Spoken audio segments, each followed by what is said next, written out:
کوئی بھی زبان ہو وہ وقت کے ساتھ تبدیل ہو جاتی ہے، اس میں کچھ نئی چیزیں شامل ہو جاتی ہیں اور پرانی چیزیں اس میں پیچھے رہ جاتی ہیں، یعنی لوگوں کو ان کا مطلب نہیں پتہ ہوتا۔ تو قرآن کی جو عربی زبان ہے یہ 1400 سال پرانی ہے، تو کیا آج جو عرب میں عربی بولی جاتی ہے اور جو قرآن میں عربی موجود ہے یہ دونوں ایک ہیں؟ اگر ایک نہیں ہے تو کیسے ہم وہ پرانی عربی سیکھیں گے؟ زبانوں کی طرح، عام زبانوں کی طرح قرآن عربی بھی زبان میں بہت تبدیلیاں ہوئی ہیں، لیکن قرآن مجید جیسی کتاب چونکہ ان کے بیچ میں ہے، اس کو پڑھتے پڑھاتے رہتے ہیں، اس کی وجہ سے یہ والا جو سٹائل ہے زبان کا، یہ کسی نہ کسی صورت میں موجود رہتا ہے۔ قرآن کے تمام الفاظ آج بھی اسی معنی میں مستعمل ہوتے ہیں اور دوسرے معنی میں بھی مستعمل ہوتے ہیں۔ اس کی ایک موٹی سی میں مثال دیا کرتا ہوں کہ سورہ یوسف میں سیارہ کا لفظ آیا ہے، تو سیارہ پرانی عربی میں قافلے کے معنی میں ہوتا تھا، جدید عربی میں اس میں کار کے معنی بھی ڈال دیے، لیکن عربوں کو دونوں معنی کا پتہ ہوتا ہے، سیارہ بمعنی قافلہ، سیارہ بمعنی گاڑی، کار، تو دونوں معنی اس کے اندر موجود ہیں۔ تو ایسا قرآن کی وجہ سے کہ ان کے اندر یہ ایک زندہ کتاب کی طرح موجود ہے، تو اس کی ووکیبلری، اس کے ڈکشن، اس کا سٹائل، یہ ان کے ہاں مانا ہوا ہے، سمجھا جاتا ہے۔ ایسا نہیں کہ عربوں کی زبان میں تبدیلی نہیں ہوئی ہے، لیکن اس کو سمجھتے ہیں۔ البتہ دور جاہلیت کے بعض چیزیں وہ سمجھانے کے لیے، جیسے ہمیں اردو کی غالب سمجھانے کے لیے اساتذہ کو مدد کرنی پڑتی ہے، وہ ان کے ہاں بھی کرنی پڑتی ہے۔ وہ تو کلام کی مشکل ہونے کی وجہ سے ایسا ہوتا ہے، نہ کہ اس وجہ سے کہ زبان میں وہ چیز نہیں موجود رہی۔ تو ہمیں غالب پڑھنا ہو یا میر پڑھنا ہو تو ہمیں کچھ اساتذہ کی ضرورت پڑتی ہے کہ بھئی یہ ایسا ہی قرآن مجید یا اس زمانے کی چیزوں کے لیے کرنا پڑتا ہے۔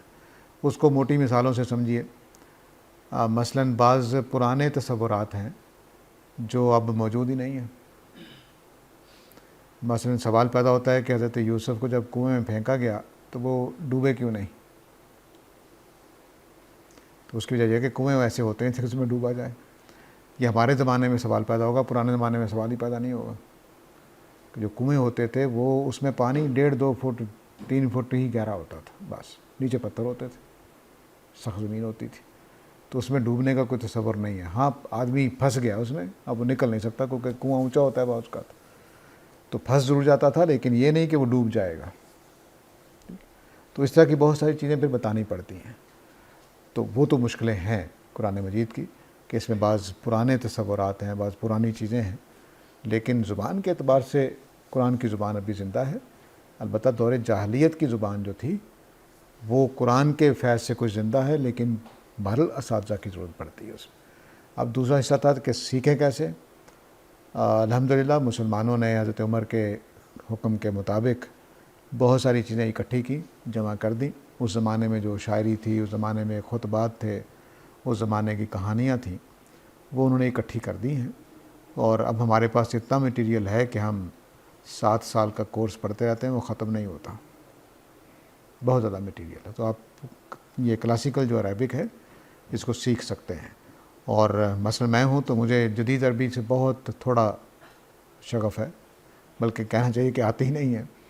مجھے نہیں پتا کہ عربی میں بس کس کو کہتے ہیں، مجھے نہیں پتا کہ عربی میں جو جدید موٹر ویز ہیں ان کو کیا کہتے ہیں، مجھے نہیں پتا، لیکن قدیم عربی ہم جانتے ہیں۔ یہاں پر ہندوستان کے سارے ہی جو لوگ عربی سیکھتے ہیں وہ کلاسیکل عربی سیکھتے ہیں، سوائے ان مدارس کے جو جدید عربی بھی سکھاتے ہیں۔ تو کلاسیکل عربی تو ہم آرام سے سیکھ سکتے ہیں، ہمارے پاس اتنا مواد موجود ہے کہ ہم آرام سے سیکھ لیتے ہیں۔